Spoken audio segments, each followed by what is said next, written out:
기경비합시다. 생겨나이도 않고 소멸하지도 않고 공도 아니고 영도 아니고 오는 것도 아니고 가는 것도 아니고 다른 것도 아니고 같은 것도 아니고 영법을 가르치신 분 완전한 깨달음을 얻으신 부처님들 가운데 가장 유명한 설법자인 당신께 의를 합니다.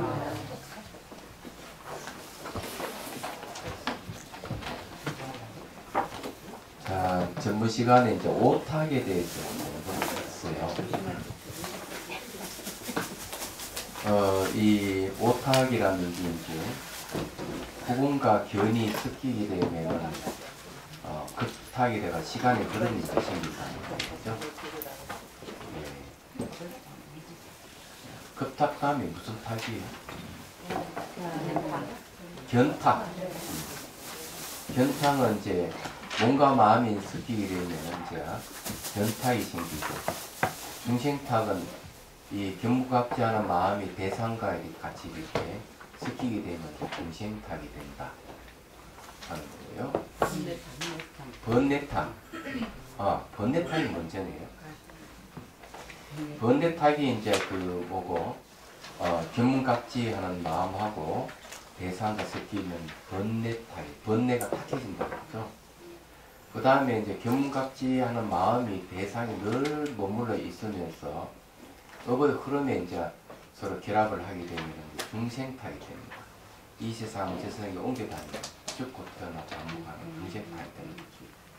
그 다음 명탁이라고 하는 것은 본래 이 둘이 아닌 둘이와 생멸하는 마음이 서로 결합을 하게 되면은 이게 이제 명탁이 된다.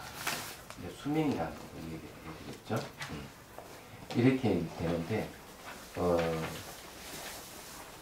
결국 이 오탁 악세를 하는 이 오탁을 그냥 분석해 보면 이것과 저것이 결합에 짜여져서 나타나는 세계인데, 거기서 이제 혼탁이 섞인다는 거죠. 섞여서 나타나는 현상을 혼탁이라고 이렇게 하는 겁니다. 이런 게 이제 바로 번뇌를 얘기하는 것이죠. 그래서 여러분들이 이제 이렇게 저렇게 섞이는 것을 사실 잘라내야 됩니다. 그래서 그 다음에 이제 오늘 그 방법을 이제 얘기를 합니다. 325 페이지 보면은 위험 나 다음 나 하는 데 있죠. 진진하는 거 있습니다. 그 진실함을 이제 가려낸다는 걸 읽어볼게요.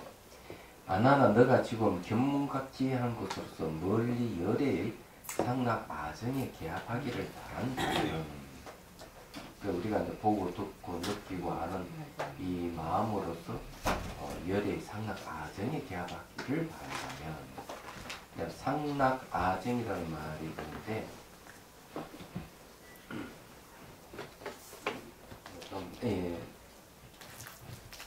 이걸 구분할 필요가 있어요.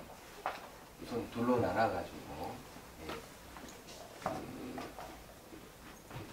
깨달음을 얻기 전 하고 깨달음을 이룬 후 이렇게 이제 나누면 되겠어요. 정후를 얘기합니다.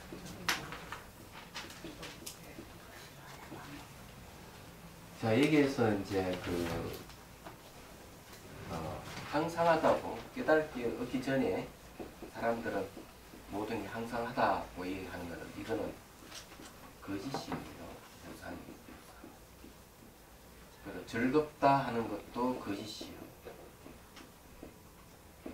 괴로운 거예요. 아라고 주장하는 것도 알고 보면은 무아예요. 깨끗하다고 주장하는 것은 더러운 거죠. 그래서 우리가 깨달음 얻기 전에는 이 항상하다, 내가 즐겁다, 내다, 깨끗하다 하는 이거는 전부 다 전도됐어요. 전도. 전도된 마음입니다. 전도된 마음 까꾸로 됐다 이거죠. 세상 보십시오. 변하잖아요. 그래서 이 무상하다 하는 게 맞는 거예요. 그죠? 그러니까 우리가 즐겁다 하지만 즐겁지 않잖아요. 몸도 괴롭고 온갖 번뇌에 살리니까 이건 괴로움이 맞는 거죠. 말하자면 아라고 하지만은 자기 뜻대로 되는 게 어디 있어요? 아무것도 없어요. 뜻대로 되는 게 없으니까 무아예요. 얘기하자면은. 그리고 이제 깨끗하다 하지만 얼마나 더러워요. 날마다 샤워해야 되고 몸이 나는 그 더러움 그렇잖아요. 이뿐만 아니죠. 얘기하자면 세상 살아가는 게 뇌물 주고 받고 하는 것도 더럽잖아요. 그래 오리발 내는 게 짠 깨끗하다 그랬을 거야. 그러니까 이제 그런 세계 사니까 상락 아쟁이라 하면 다 전도된 마음이고 무상고 무아 부정이 많은 얘기예요. 그다음 깨달음을 탁 얻어보면은 이 무상하다 하는 것은 아니 항상 하다 하는 게 맞습니다. 다시 이제 이뤄오는 겁니다. 예, 깨닫고 난 뒤에 보니까 무상하게 변한다 하는 것은 전부 다 진실이 아니고 그 변화 속에서 항상 하는 게 있더라고요. 항상 하는 게 바로 여기 이제 깨달음을 이룬 후라는 것은 바로 열반을 얘기하죠. 열반. 열반을 얘기하기 때문에 이걸 이제 잘 알다 열반 사득이라고 합니다. 열반의 네 가지 덕이라고 합니다. 열반 사득 입장에서 내 열반을 얻고 보니까 열반은 어때요? 열반은 공성이기 때문에 생사가 없어요. 무상함이 없는 그래 항상하다는 게 맞는 거죠. 열반을 얻고 보니까 괴로움이라 하는 건 원래 존재하지 않아서 너를 즐거움이에요. 예. 그리고 이제 우리가 자아가 없다고 무아라고 했는데 열반이라 하는 걸 알고 보니까 그게 아더라는 거죠. 물론 이 아는 뭔가 하면은 무아의 아를 얘기합니다. 무아의 아예요. 우리가 무아라고 하는데 자아가 없다는데 자아가 없는 그 자체가 그냥 아더라는 거지. 그건 이제 진나라고도 보통 그렇게 얘기를 합니다. 그 말은 뭔가 하면 열반이 나다. 나. 이때 아라고 하는 것은 어떤 부분적인 아라든지 실체를 갖고 있는 아가 아니에요. 이런 무아의 아이기 때문에. 그런데 열반의 내용을 보니까 이 더럽다고 했는데 더러운 게 아니에요. 깨끗함이에요. 마음이 아주 청정해가지고 여기에 이 부정이라고 하는 거는 몸뚱아리도 들어가고 더러운 번뇌도 있는데 열반에는 청정한 마음만 있어요. 자체 성품이 아주 깨끗해. 그래서 상락 아정으로 다시 돌아오는 거예요.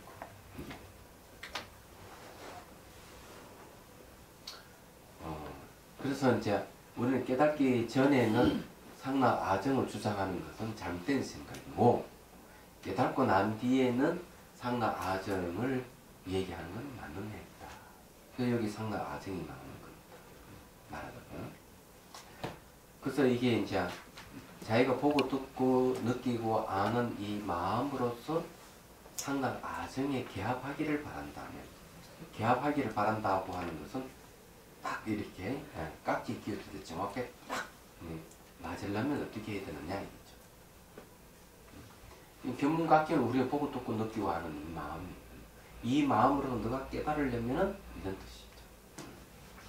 그래서 이제 우리 앞에서 뭐라 했는가 하면은 생멸이 없는 마음에 가려면 생멸하는 마음으로는 들어갈 수가 없다. 분명히 앞에서 얘기를 했습니다.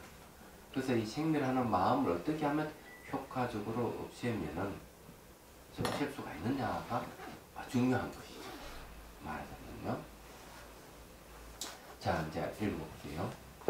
먼저 삶과 죽음의 근본을 가리고 불생불멸이 맑고 원만한 성품에 의지하여 이 원만하고 고유한 성품으로서 허망한 생멸을 돌이켰어.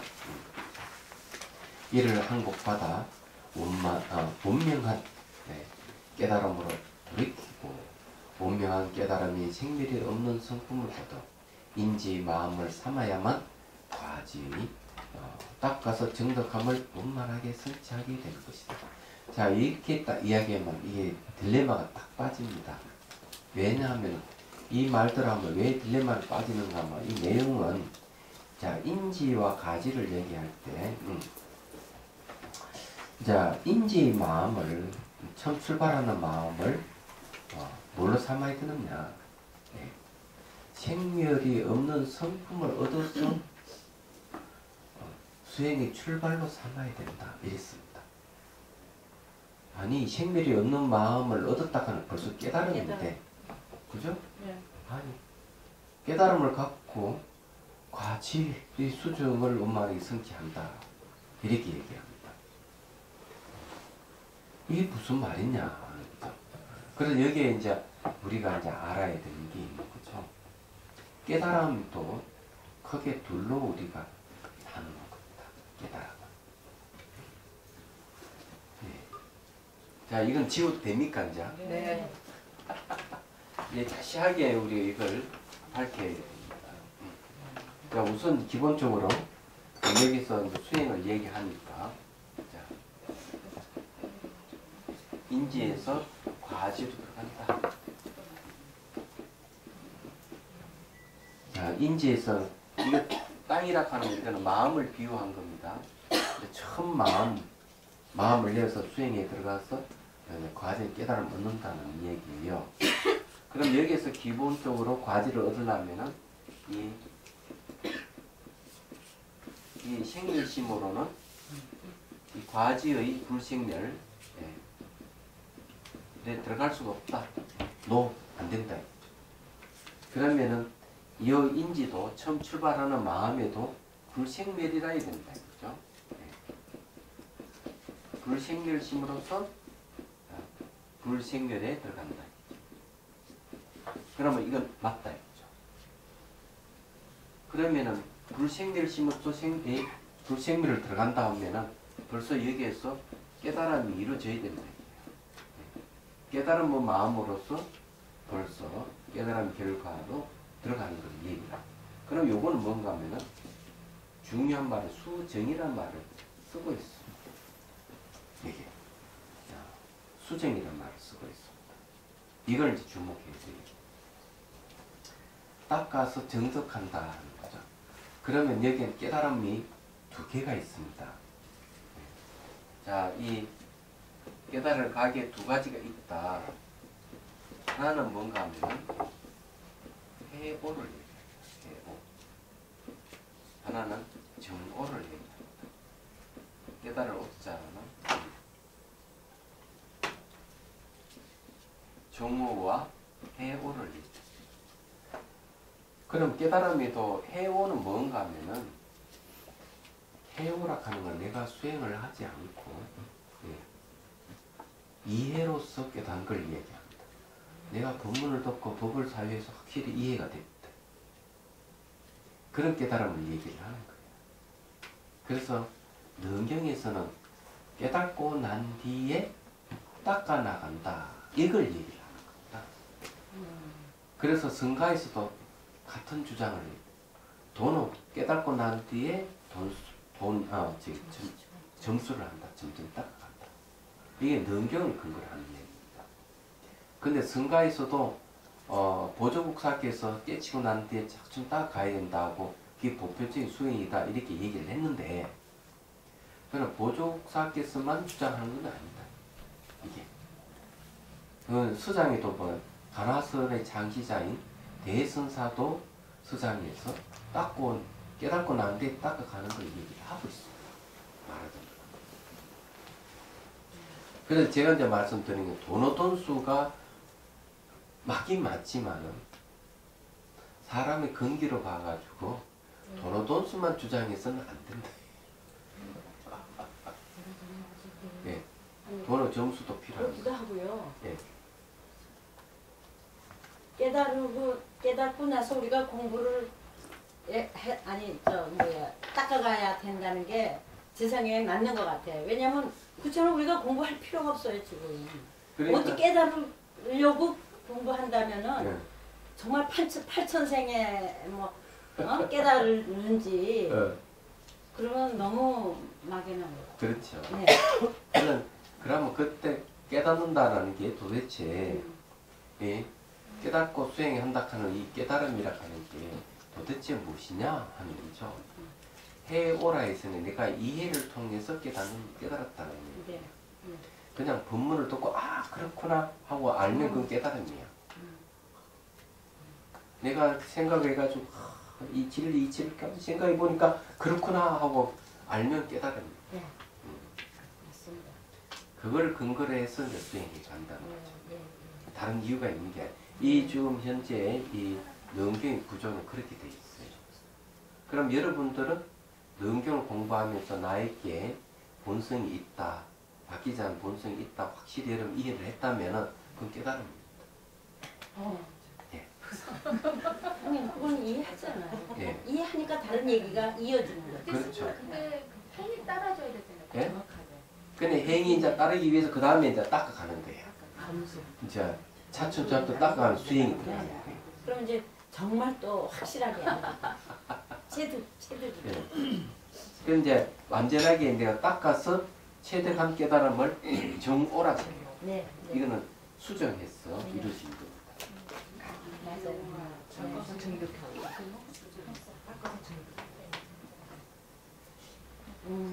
숙제가 체득이- 풀렸어요. 네. 네. 판나 이거 뭐 언제나 진다고 공부한다고 지금 하느냐고 그랬는데 그게 많은 정덕했다고 하는 것은 증명할 정자를 쓰거든요. 내가 몸으로 체득했다는 얘기예요. 그래서 이제 경전에서도 다른 경전에서 뭘 얘기하는가 하면 수행이라고 하는 것은 지혜에 의지해서 수행해 가는 것이다. 이때 지혜가 깨달음입니다. 그래서 우리가 문사수를 얘기하죠. 문사수. 네.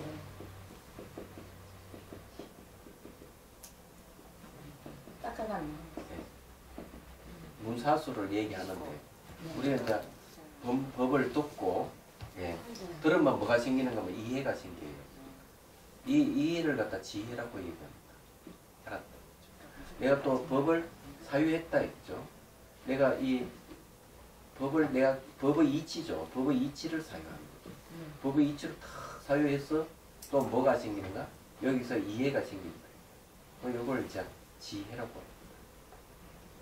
그러면 이 지혜가 생겼다 안 생겼다 아는 방법은 뭔가 하면은 믿음이 생겼다 그러면 지혜가 생겼다. 왜? 네. 지혜에 의해서 믿음이 네. 생기기 때문에 그래요. 그 다음에 이제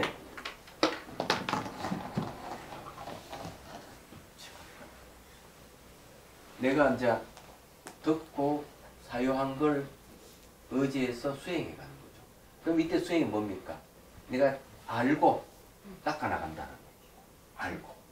내가 문사수 수행이라 하는 거는 이게 진리가 무엇인지를 알고 수행하기 때문에 문사수 내용을 보면은 이게 딱 맞는 거죠. 우선 해오하고 난 뒤에 차츰차츰 닦아서 정보를 이루는 거죠. 예. 수정이라는 말 그런 거죠. 이 수정을 원만하게 성취한다 하는 말이 그런 그게 과지예요. 그 닦는다는 거는 결국 행한다는 얘기잖아요. 그러니까 머리로 알기만 하고 수행하지 않으면 이제 그걸 뭐라 하는 구두선이라고 해요. 입으로 선을 하는. 우리나라들은 그런. 그런데 이 구두선을 갖고 마치 자기가 체험한 같이 이야기하는 사람이 너무 많아요.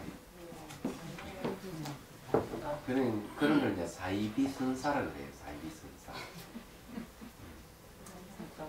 그게 이제 문제가 되는 거죠. 그래서 여러분들이 이제 이 해오와 정오가 있다. 이걸 이제 명확하게 이해를 하셔야 돼요. 그래서 깨달음이 두 종류가 있다는 걸 말씀드리는 거죠. 그래서 처음에 이렇게 지혜로서 내가 지혜가 생긴 걸 지혜에 의지해서 수행해 가는 게 맞는 얘기다. 그런 얘기입니다. 네. 그런 스님 있잖아요. 이렇게 공부하지 않고 증오를 이렇게 해가는 사람들 있잖아요. 예.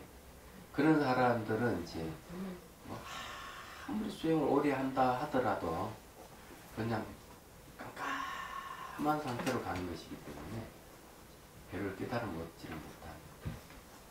왜 그런가 하면은 여기 불생멸심으로서 불생멸로 들어가야 되는데 아무것도 모르잖아요.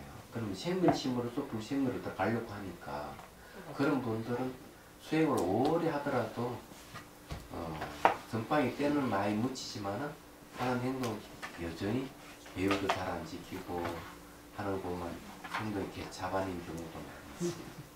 그래서 수행을 좀 많이 해가지고 멍청한 머리를 갖고 있으면서도 그래도 예, 수행을 한 그 힘이 있어서 예, 반듯한 사람도 있긴 있어요. 얘기하자면. 그렇지만 제일 좋은 거는 의식이 성성하게 깨있는 사람.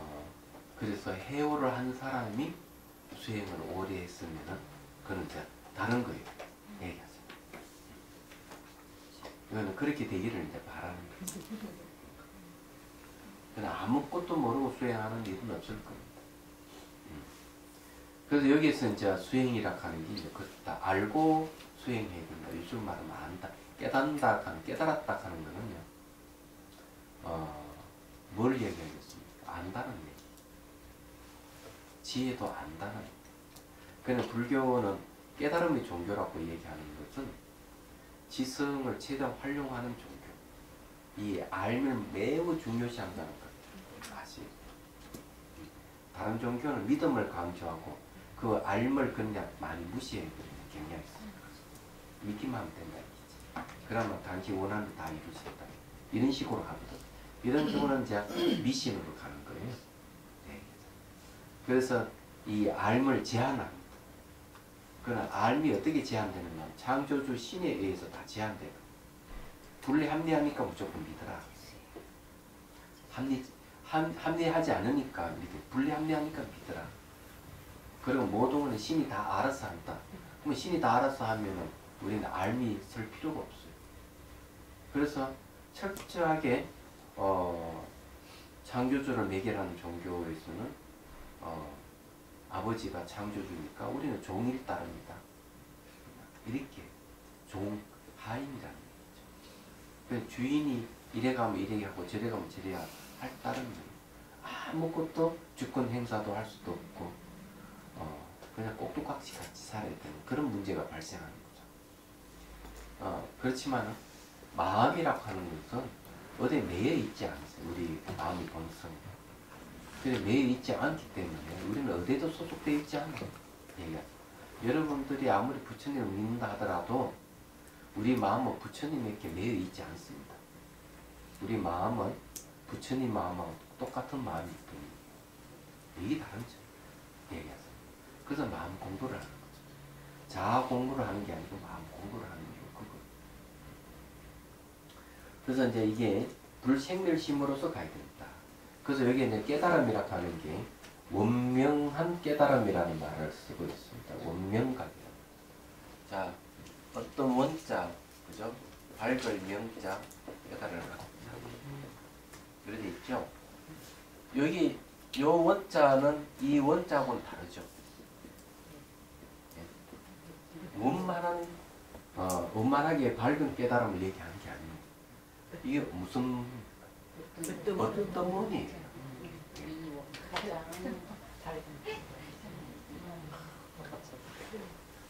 어떤 원이? 그러니까 이 글자가 다른 거예요. 얘기하자면. 그래서 이게 이제 여기서 얘기하는 게 이제 생멸이 없는 성품을 얻은. 자, 생멸이 없는 성품을 얻었다 하는 것은 내가 제가 체득은 하지 않았지만 알았다. 그 마음으로 가야 돼요. 그러면은 생멸심이 없는 무생멸심을 계속 유지해 갈 수 있는 마음이 있어야 되는 거예요. 그 다음에 구절이 이제 중요한 겁니다. 예. 이는 마치 흐린 물을 맑히고 살 때에 고요한 그릇에 담았어. 예. 고요함이 깊어져 흔들리지 않게 되면 모래와 흙은 저절로 가라앉고 맑은 물이 앞에 나타나는 것과 같다. 자, 여기서 중요한 핵심은 뭐예요? 그럼 이것은 제가 문제를 내겠습니다. 자, 고요한 그릇이 포인트입니까? 그래, 모래가 이게 흙이 깔아앉아서 물이 아주 맑은 물이 포인트입니까? 여기서 핵심된 게 뭡니까? 여기서 맑은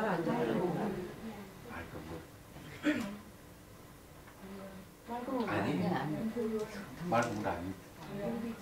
그릇이 뭐 흔들릴 리가 있어. 두개 중에 하나 아니에요?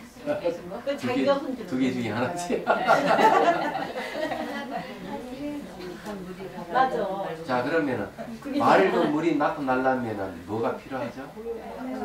꼬여요. 그릇이 필요하죠. 그릇이 핵심이에요, 이게. 왜냐하면 내게 여기 불생멸이 과지 가려면은 방편이 필요하잖아요. 그래서 그렇지만 안 저기 꼭 그릇 아니래도 개운 물도 저기 흐르지 않은 물은 저기 하잖아.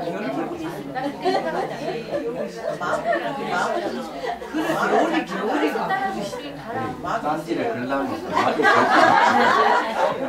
여기서 하는 말하는 의도를 우리 빨리 알아야지. 자, 그래서 보십시오. 마음이 맑아진다는 물은 마음을 비유한 것이고요. 그러면 그릇은 무엇을 비유했을까? 그건 뭐 번뇌 망상 뭐 그런 거.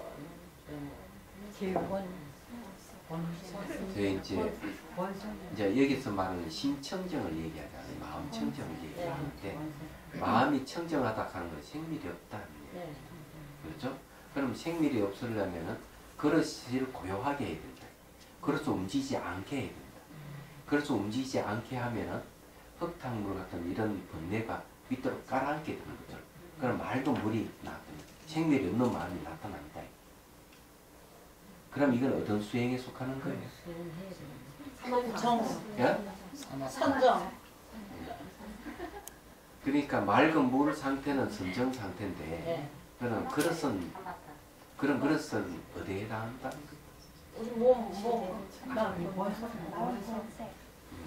이게 사마타잖아. 사마타. 그칠 지자잖아요. 사마타 수행. 그래서 이제 자, 우리가 한 대상의 마음을 집중해 간다. 마음을 집중하게 되면 마음이 흔들림이 없으면 번뇌 망상이라는 게 이제 깔아앉게 되고 집중하는 마음은 하나면서 그 마음은 아주 맑고 깨끗하다고 얘기하죠. 그 이제 순수 이파사나에서는 어떻게 얘기하는가 하면 찰나 삼매를 얘기해요. 순간적인 삼매를 뭐라고 하는 건 심청정이라고.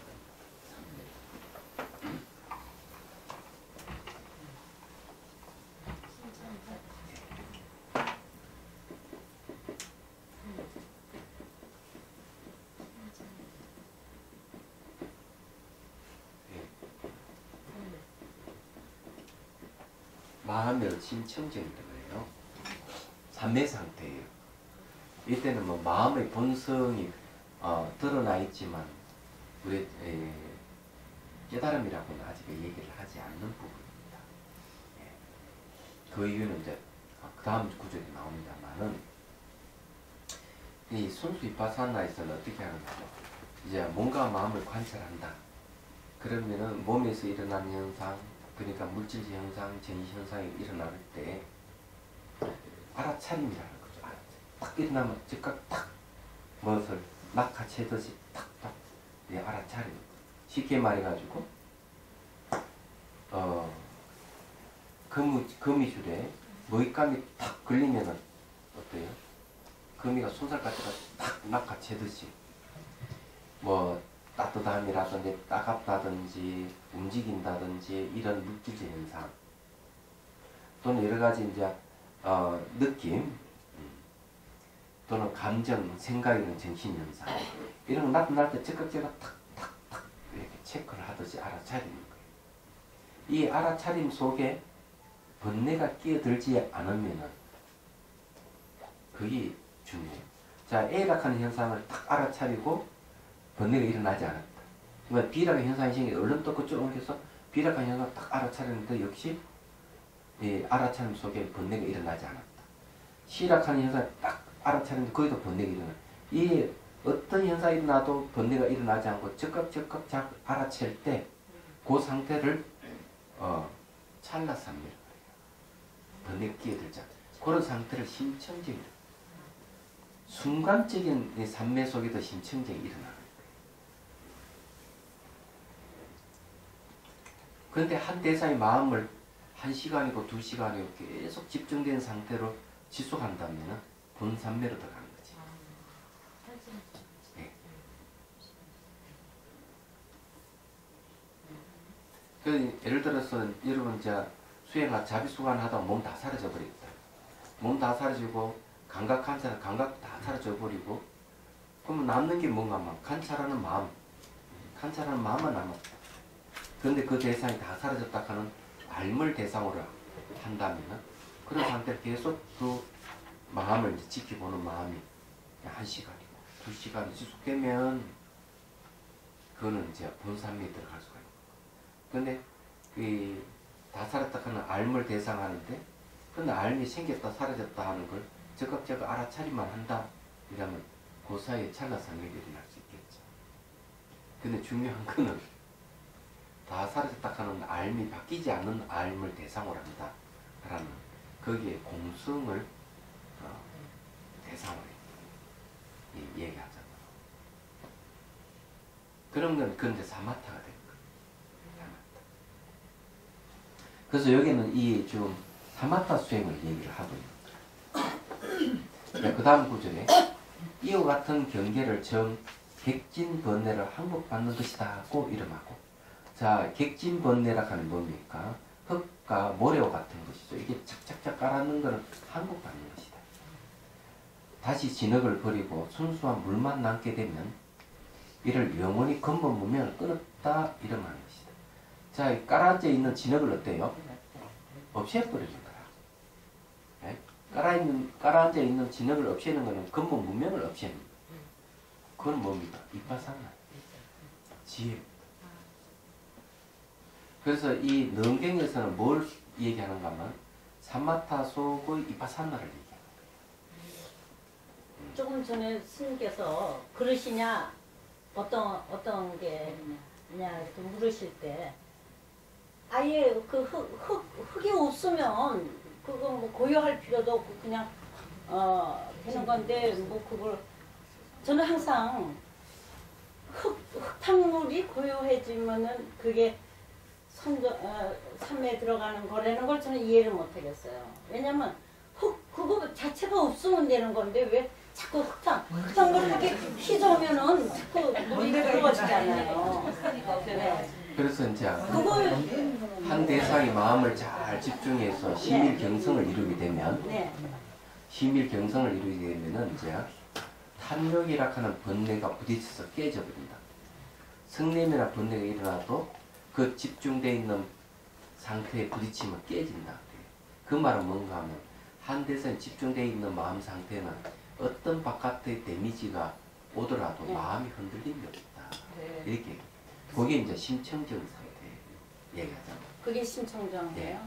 그래도 우리가 이렇게 집중을 하라고 자꾸 그러시는데 집중해서 고요해지고 나면 또 그게 흙탕물이 일어나면 무슨 소용이 있느냐 이거죠. 저는. 집중되는 상태는 흙탕물이 안 일어난다. 일어나도 다 부서져 버린다. 부딪히면 부서져 버린다. 집중된 상태에 깨지지 않는다 이 말. 그래 흙탕물이 아무리 일어나도 집중되어 있는 마음 상태는 흩어지지 않는다. 이런 뜻이에요. 그리고 이제 애초 처음부터 흙탕물 진흙이 없으면 좋지 않겠느냐 이러지만은 깨닫기 전에는 그것이 진흙이라 하는 것이 늘 있는 거예요. 깨닫고 난 뒤에 비로소 진흙이지. 깨닫고 난 뒤에 비로소 진흙은 원래 존재하지 않았다. 그때 아는 거예요.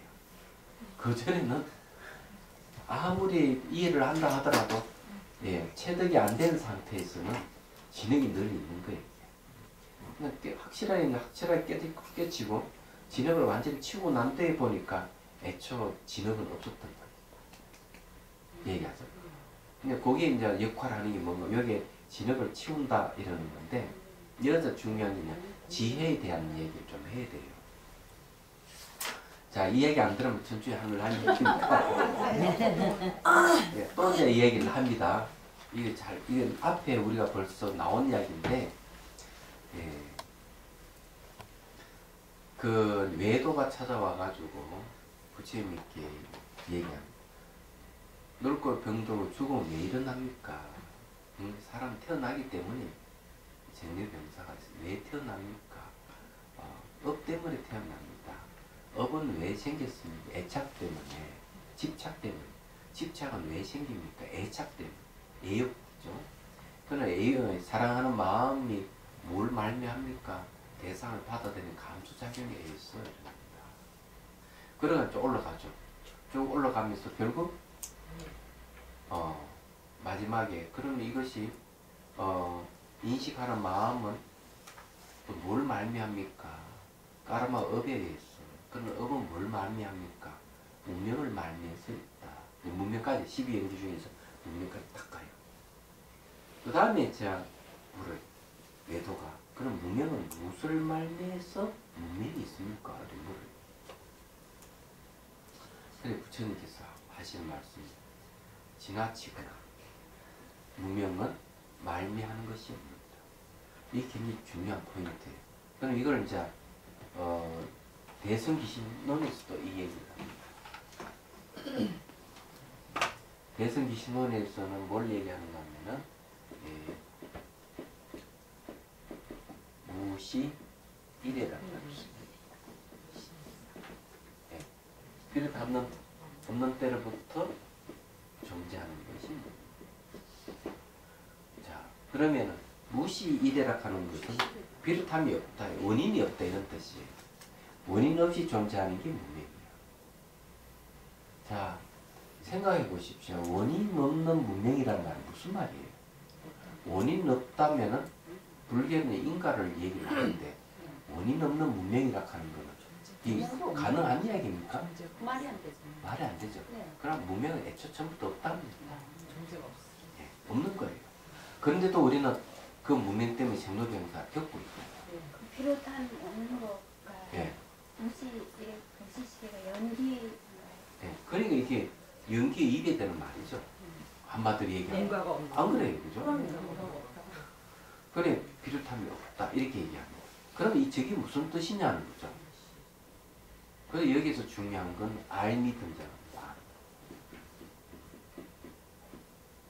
보조국가께서 안다 하는 것은 성인과 범부에 다 통한다. 알미.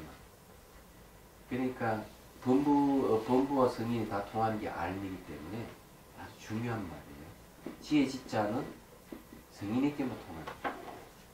이런 차이가 있는데 도대체 이게 무슨 말이냐? 이게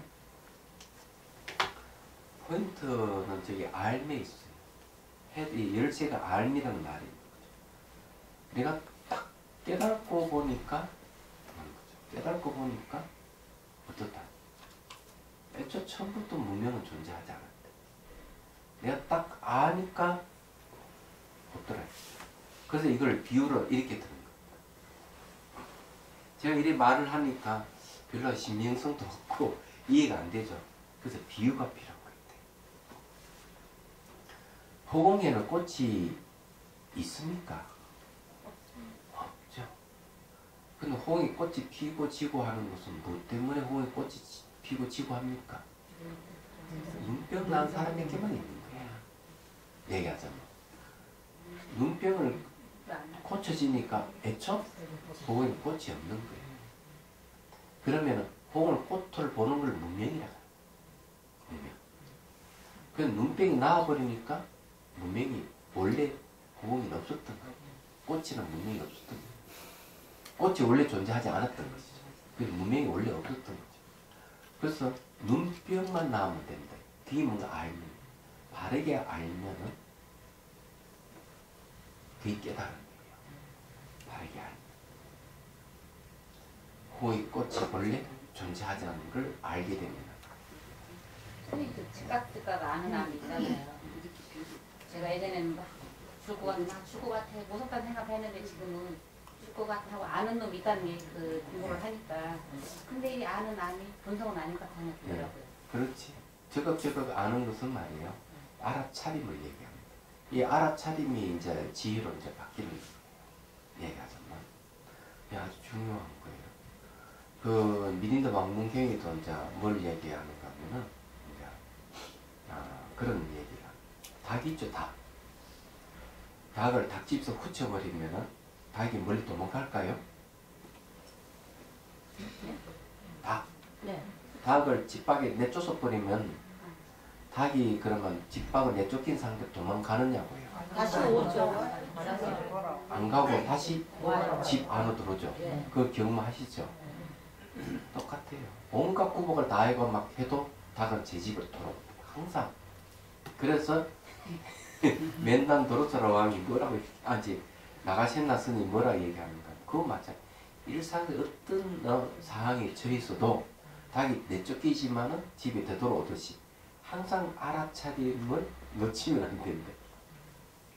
즉각 아는 알미 항상 일상생에 늘 있어야 된다. 이렇게 얘기를 합니다. 그러면 그 암은 본성에서 이렇게 연결돼서 예, 그거는 이제 의식의 작용입니다. 하고 있죠. 예. 의식의 이제 본성이 이제 뭐냐, 이제 자성청정심이라고 하는 거예요. 그래서 이제 얘기하면, 눈병 탁 나와 보니까 홍이 본래 꽃이 없다 하면 딱 아는 순간 무명 없어요. 그리고 원래 비롯함이 없는, 없이 존재하는 것이기 때문에 아는 순간 무명은 본래 존재하지 않는 거예요. 다시는 생기지도 않아요. 얘기하죠. 이 알미 중요한 거예요. 깨달으면 다시는 안 생기죠. 그 깨달음이 알미라는 거예요. 정변지를 해요. 정변. 예, 바르게 두루 아는 알을 깨달음이라. 그쵸 스님 깨닫기 전에는 문명을 근거해서 알미 있는 거 아닐까요? 우리는 후궁이 본래 꽃이 없듯이, 그죠? 깨닫거나 못 깨닫거나 우리의 마음이 늘 청정입니다. 그래서 이 알미라고 하는 것은 본부에게도 통하고 성인에게 통한다고 하는 거예요. 얘기하잖아. 그래서 여기서 네가 보고 듣고 아는 이것으로서 상락 아정을 네가 깨달으면 어떻게 해야 돼? 개합하려면 어떻게 해야 되느냐 이게 딱 나온다.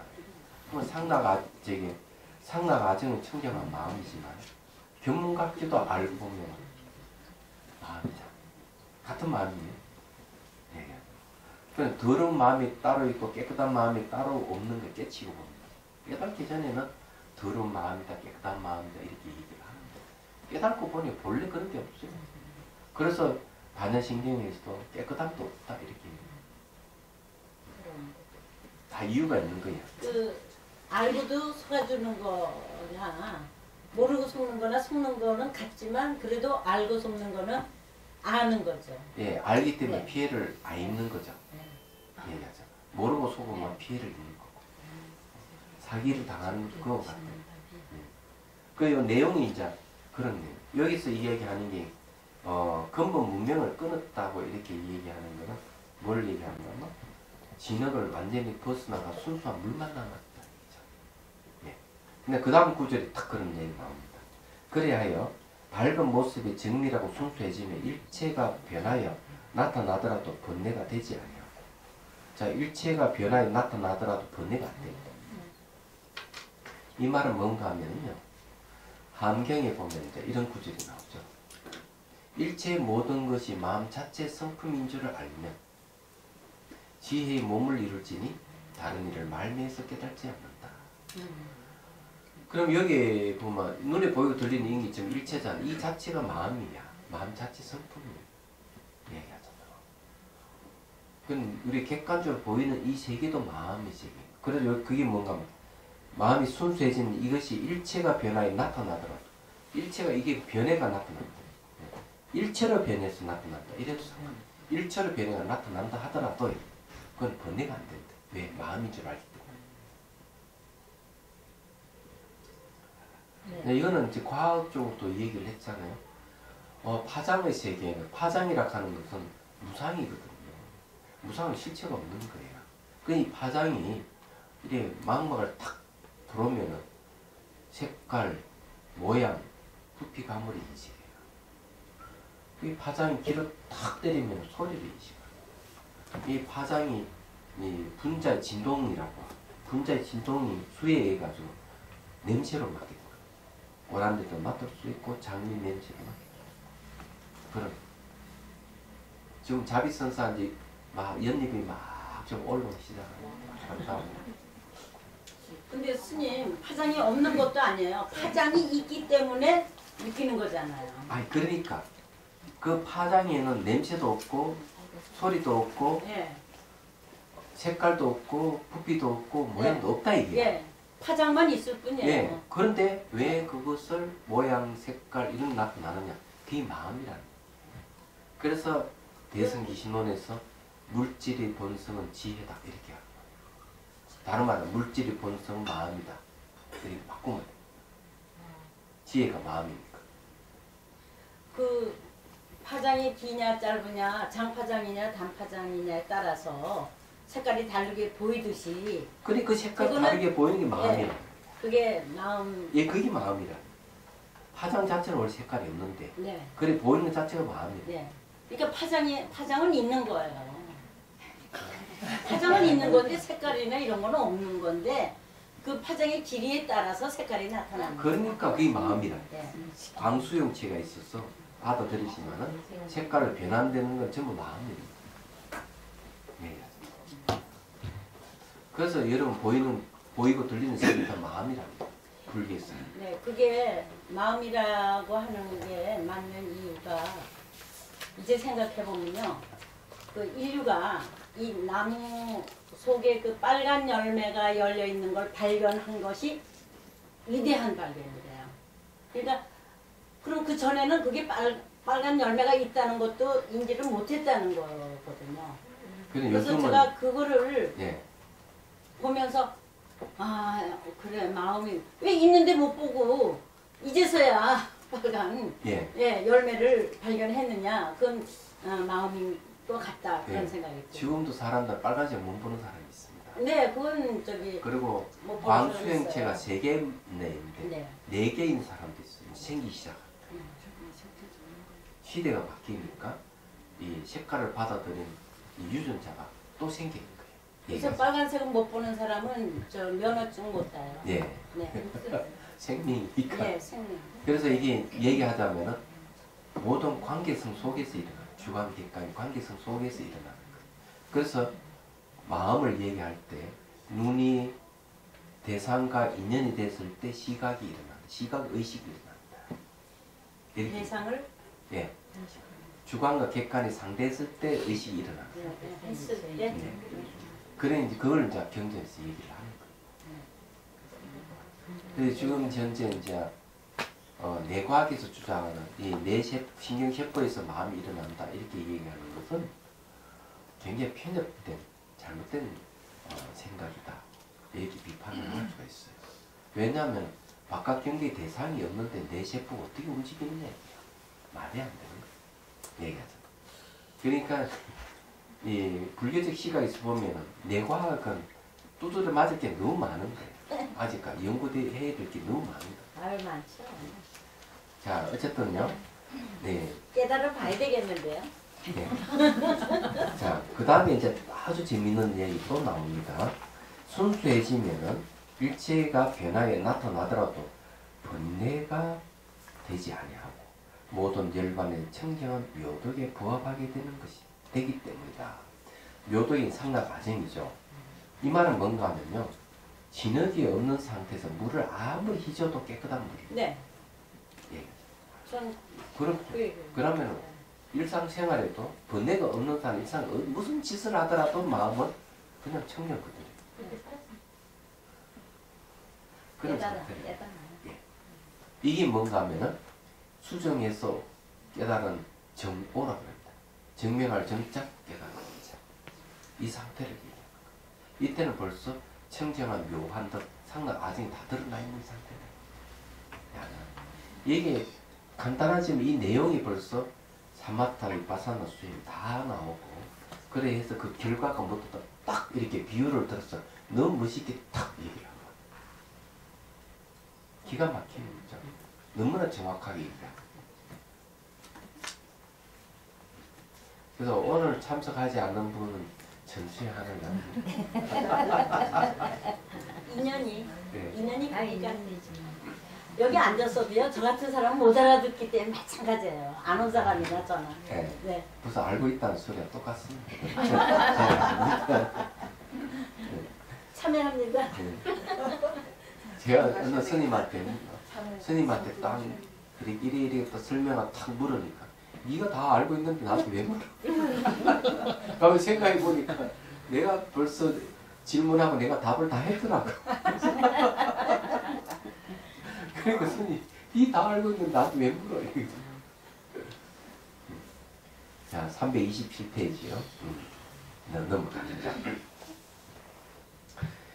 자 이제 첫째 이제 얘기를 했어요. 첫째는 우리가 이 결정심 두 가지를 얘기했죠. 결정의 뜻 두 가지를 얘기를 했습니다. 앞에서. 그렇죠. 예. 결정의 뜻 두 가지를 얘기했는데, 예. 두 가지 결정의 뜻이 있다 했잖아요. 뜻이 있는데 그 첫 번째가 이제 잘 알다시피 인재 생멸심으로 근본 수행을 삼아 불성의 불생불멸을 구하려면 하는 게 첫 번째. 예. 그 방에 놓는 게 뭔가 번뇌망상이니까 우선 번뇌망상의 오탁을 얘기하고 그것을 어떻게 제거해 가는가까지 쫙 얘기를 했어요. 두 번째가 이제 무엇이냐면은 바로 보리심을 일으키는 내용입니다. 말하자면요. 자, 그래서 이제 327페이지 넘어옵니다.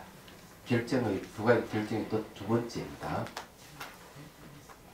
둘째 이치는 너희들이 반드시 보리심을 바라요.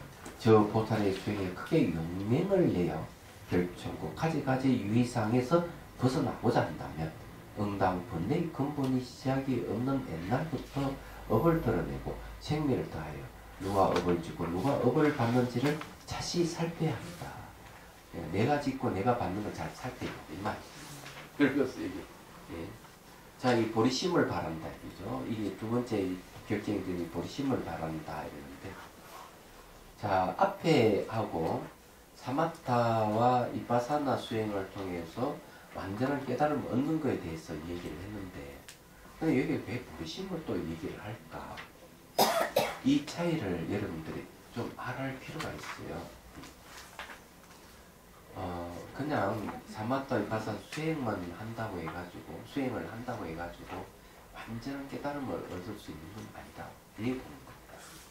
밑에 보리심을 일으키는, 보리심은 뭔가 하면은 중생의 고통을 생각하는 것, 연민심을 일으키다. 그러면 이게 상호관계가 있습니다. 그 상호관계를 이제 말씀드리죠. 우리가 이제 지와 관 수행을 한다면, 자, 지관 상수만 다 하면 되느냐? 자, 내가 사마토 이파사나 수행을 하는데 동력이 없으면 안 돼요.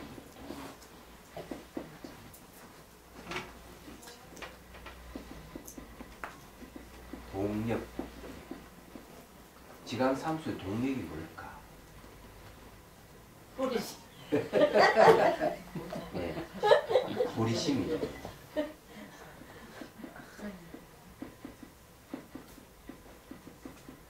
자, 이 보리심이 수행의 동력이 됩니다. 그러니 보리심의 내용이 뭐냐 하면은 하나는 자비심이에요. 하나는 지혜입니다. 이 두 가지인데, 자비심 뭔가만 바로 중생과 연결됩니다. 중생의 고통을 해보고자 하고자 도와주고자 하는 마음이죠. 그게 이제 자비심이에요. 더 얘기하면 대비심이에요. 연민심이에요. 그래서 열반에 머물지 않는 거예요. 그러기 위해서 내가 실력을 기르기 위해서 뭐가 필요해? 지혜가 필요하고 얘기하죠. 그 위에 없는 깨달음을 구하는 것이죠. 그래서 여기에서 이제 지관 상수하는 건 지혜에 속하겠지만은 그러더라도 이 두 가지가 바로 보리심의 내용입니다. 근데 이 보리심의 다른 이름이 뭐냐 이거지. 의욕입니다. 여러분들이 잘 알다시피 의욕이 없으면 아무것도 못합니다. 맞아. 의욕이 있어야 뭘 하든지 하지. 맞아요. 그렇잖아요. 예. 내 하고자 하는 의욕이 있어야 되는데. 그게 동기부여. 그래서 동기부여. 그게 보리심이에요. 동기부여하는 게. 그래서 두 번째 결정의 뜻이 뭔가 하면은 보리심을 일으켜야 되는 이유가 거기에 있는 거예요. 네, 이해가 되시죠? 네. 자, 생각해보면 아시겠지만 우리 수행을 하는 목적이 어디 있느냐 얘기죠. 그게 이제 보리심을 일으켜야 되는데 수행의 목적이 중생구제에 있다 그러면 보리심을 일으켜야 된다. 근데 의욕이 없으면 수행 못하는 거예요. 맞아요, 선생님. 의욕이 있으니까 이렇게 아직 오잖아요.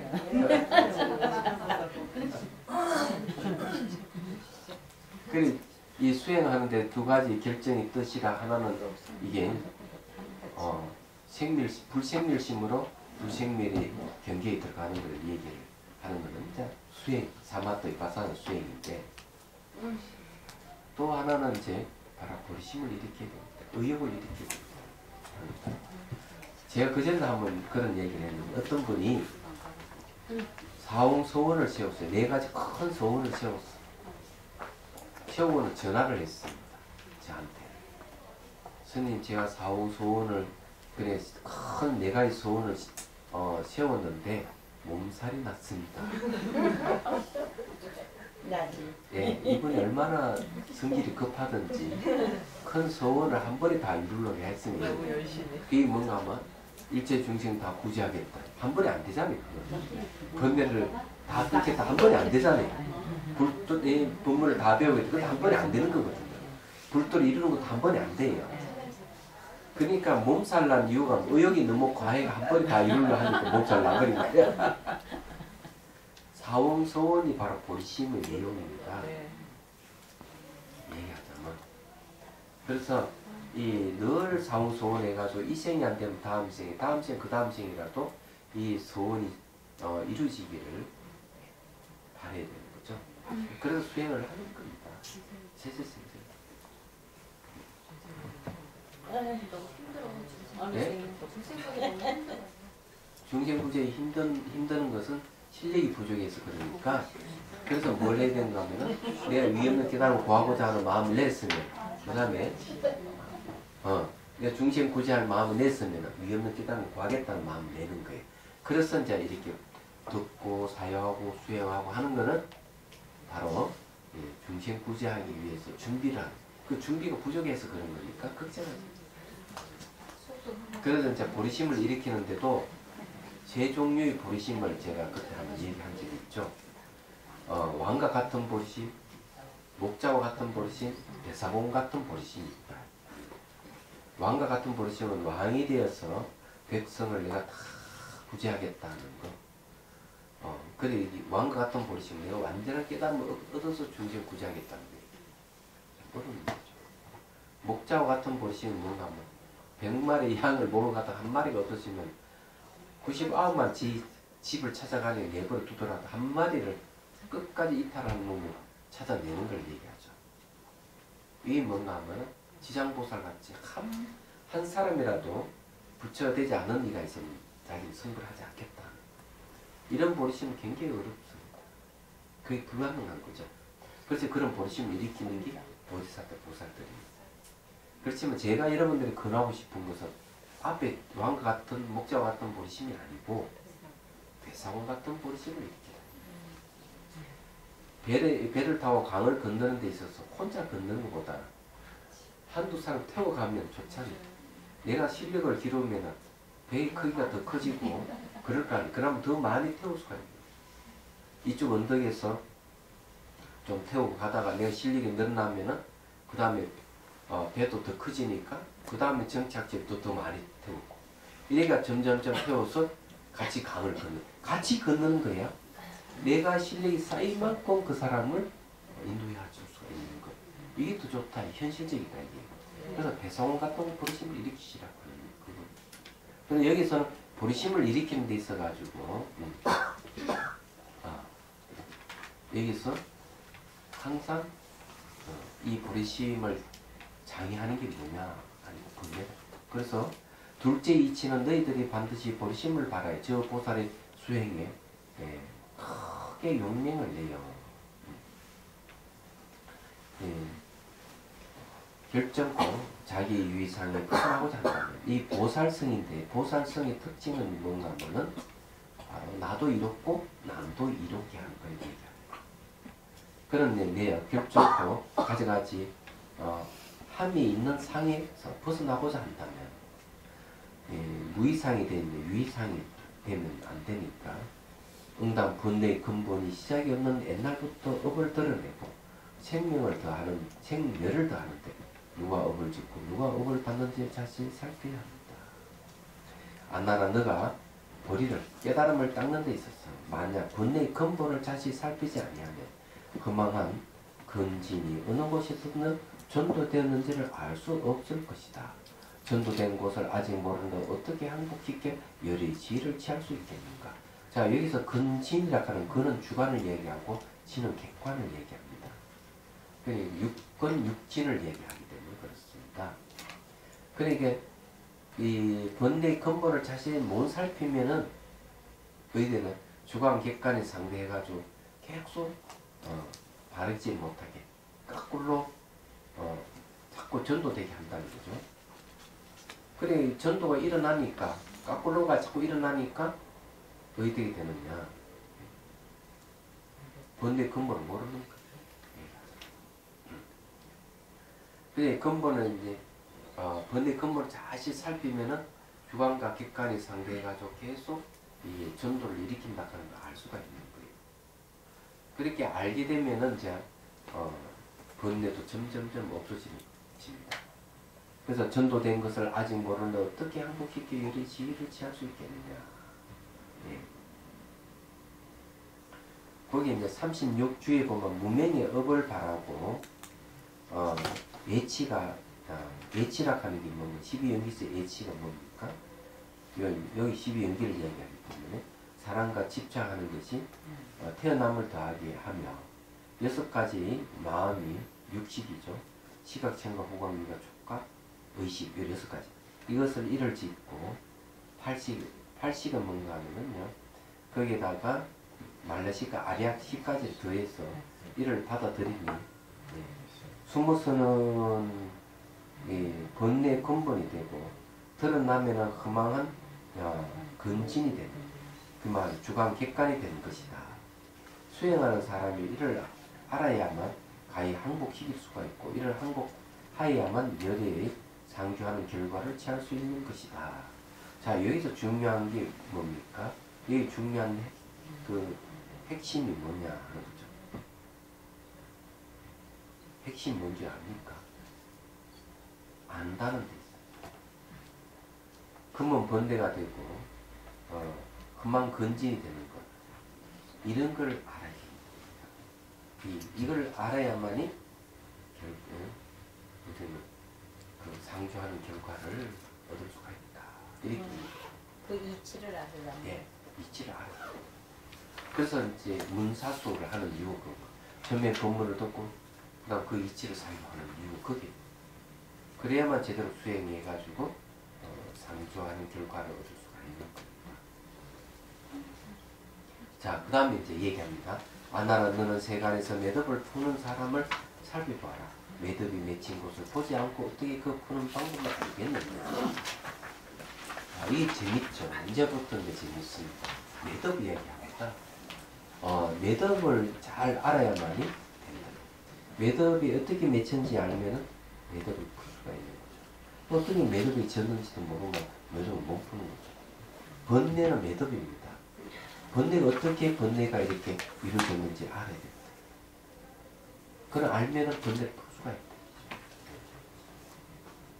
그럼 우리는 앞에 이제 사마토 이파사나 수행을 통해서 불생멸심이 들어간다고 하지만 거기에는 단지 어떻게 번뇌를 없애는 것만 얘기를 했죠. 없애는 방법을 잘 얘기를 했습니다. 그런데 여기서는 뭘 얘기하는가 하면 번뇌가 어떻게 이루어졌는지를 이제 가르쳐 주는 거예요. 그런 거를 그래 알아야 내가 번뇌를 풀 수가 있으니까. 그래야만 사마타 위파사나 수행을 할 수 있으니까. 자, 그러나 고공이 누구에 의해서 매듭이 생기고 매듭이 깨뜨려졌다는 말을 듣지 못하였다.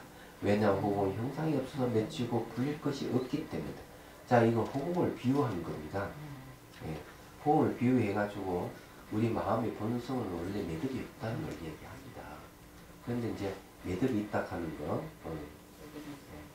그래서 그 37주에 보면 이상은 반드시 흠화함이 일어나는 것을 알아야만 거기서 벗어날 수 있음을 해석한 것이다. 공의 비유를 인용한 것은 맺힘이 없으면 풀 것도 없어서 달 것이 없겠으나 세상에 어느 누가 맺힘이 없는 자가 있느냐 나는 예. 그런 거죠. 예. 그럼 원래 깨닫고 보면은 그게 매듭은 없어요. 없는데 우리는 살아가는 우리 중생세간에 고통받고 있으면 매듭이 있다는 거지. 그래서 이걸 반드시 알아야 된다 하는 걸 이제 강조하는 내용입니다. 자, 오늘은 여기까지 이제 하고, 자, 오늘 내용은 아주 중요한 내용을 했어요.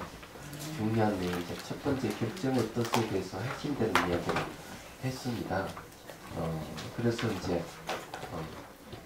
그 깨달음으로 깨달아야 된다. 깨달음으로 사실 불생멸이 세계 들어갈, 그 열반의 세계에 들어갈 수가 있다. 그 밑에 깨달음이라고 하는 것은 해오심입니다. 해오하는 마음으로. 그 이제 깨달음 내용이 바로 불생멸의 마음이에요. 그래서 수행이 사마타 위파사나 수행에서 완전한 깨달음 얻는다 얘기했고요. 그 비유를 하신 것이 그릇을 움직이지 않으면은 흙탕물이 까맣게 되고 맑은 물이 된다. 마지막에 그 진흙을 치워버리면은 그게 바로 열반이다. 그래서 물을 깔아치는 것은 이제 집중성이 사마타하고 그 치워버리는 것은 바로 지혜를 위파사나 수행을 얘기를 합니다. 그런 얘기고 두 번째 결정이 뜻에서 이제 버리심을 바란다 하는 건 참 좋지만 번뇌의 근본을 알아야 된다 하는 걸 이제 분명히 얘기를 합니다. 그래서 이제 이 번뇌의 매듭에 대한 얘기를 하다가 말하는데 끝에 가서는 깨달으면 그러니까 우리 마음의 본성자는 원래 매듭이 없다 하는 걸 분명하게 밝히고 있어요. 그럼 여기는 어떤 의미가 있는가 하면 다른 뜻도 있습니다. 원래 매듭이 없다고 한다면 매듭이 있는 것을 얼마든지 없앨 수 있다 이런 얘기 원래 없기 때문에 그런 뜻이 포함되어 있고 또 이제 여기 기화원 스님 말씀대로 하자면 봐라 원래 매듭이 없는데 우리 매듭에 대해서 그리 고통스럽지 않느냐 하는 걸 역설적으로 우리는 고통받는 것을 이제 얘기를 하고 있습니다. 제가 생각하기로는 매듭을 풀 수가 있다 하는 그런 의미로 받아들였습니다. 네. 질문 있으면 하십시오. 그 알매에서요 수행하면서 그 마음이 밖으로 갔구나, 지금 굉장히 혼미해지고 있구나, 그거를 잘 알고 있는 것도 예, 그것도 알립니다.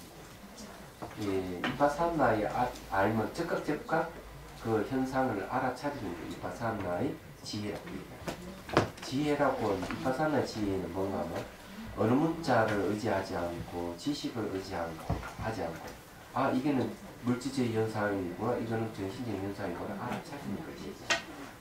또는 물질적 과정이구나 정신적 과정이구나 이렇게 알아차리는 걸 이제 지혜라고 합니다. 이런 지혜가 이제 깊어지면 그 다음에 조건에 의해서 일어나고 조건에 의해서 사라지는 걸 알게 됩니다. 그래서 조건에 의해서 일어나고 조건에서 사라지는 걸 아는 것도 이파사나지. 그것 좀 더 이제 발전하게 되면은 이제 제대로 이제 무상 관찰이 아니지. 생기는 반드시 사라지고 사람이 돌아오지 않아. 미래로 오지 않았어. 이런 게 아는 거예요. 그래서 이런 게 지혜라고 하는 것을 구분할 수 있는 능력을 얘기합니다. 사물을 구분할 수 있는 능력을 지혜라고 그래요. 그래서 이제 어리석음이라는 것은 반대로 어떤 걸 어리석음이라는 거냐면은 사리 분별을 못하는 어리석음이라는 거든지 의식 흐리멍텅한 상태는 어리석음이다. 멍한 상태도 있을 겁니다. 반면에 분명하게 잘 분별하는 것을 지혜라고 하는 거죠. 근데 분별도 내가 어느 문자라든지 지식이라든지 사상의 철학을 근거해서 우리가 분별해내는 것은 망상의 가능성이 많아요. 망상이. 왜? 직접 지각이 아니기 때문에. 의지했단 말이야. 매개물이 있단 말이야. 그렇지만 이파산나의 지혜라고 하는 건 내가 어떤 매개물을 의지하지 않고 사상이나 철학을 의지하지도 않고 어느 문자도 의지하지 않고 자기가 알고 상식도 의지하지 않고 내가 직접 관찰해서 구별해야 이건 정신현상이 이건 물질 현상이 구분해낼 수가 있다면 그걸 지혜라고 합니다. 예. 그런 차이가 있는 거예요. 그럼 우리 불교계에서는요, 사랑이라는 용어가 요새 많이 쓰이잖아요. 예. 그럼 사실은 어떤 의미로는 사랑은 애착에 가까운 거 아닌가요? 그래서 사랑은 이제 두 종류가 있어요. 사랑의 사랑이 있고 사랑자의 사랑입니다. 사랑의 사랑은 소유에서 오는 거. 네. 내가 상대를 소유하면서 사랑한다. 네. 그럼 이 문제는 어떤 문제가 내가 상대가 내 소유가 되지 않으면 분노를 일으키죠. 네. 그 다음에 일어나는 게 현대가 뭐예요? 생깁니다. 이혼을 한다든지 칼포림이 나고 이런 것거든요. 말하자면. 그게 소유를 근거로 하는 사랑이에요. 그래서 사랑자의 사랑은 무소유예요. 내가 상대를 베풀어주고 기쁘게 해주고 보호를 해주고 친밀감을 갖고 이 사랑이거든요. 그런데 상대가 싫다? 밀지도 화를 안 내는 거죠. 개심죄를 걸지 않는 거예요. 네. 개심죄를 걸지 않는 그게 이제 불교에서 말하는 자비의 사랑이죠. 그래서 제 생각이에요. 제 생각인데 요새 유행으로 사랑해 뭐 사랑 이렇게 사랑을 불교에서는 그렇게 쓸 필요가 좀 덜 쓰는 게 어떨까 싶어요. 차라리 자비심을 정말 전 자비심이 어떤 건지 정말 모르겠어요. 체득을 못했으니까. 예. 그래서 저는 그게 굉장히 고민이거든요. 왜냐하면 뭐 어떤 게 자비나요? 소유하고 있을 때는 강력하기 때문에 네. 사랑이라 길을 알지만 무소유는 강력하지 않습니다. 얘기하면. 그래서 잘 모를 수가 있는데 그냥 간단하게 어머니가 아이를 잘 보살피고 하는 것은 좀 사랑이라고 보고 불교에서는 깨달음으로 잘 이렇게 이끌어주는 걸 사랑이라고 합니다. 그리고 베풀어서 상대를 기쁘게 하는 걸 사랑이라고 합니다. 얘기하면.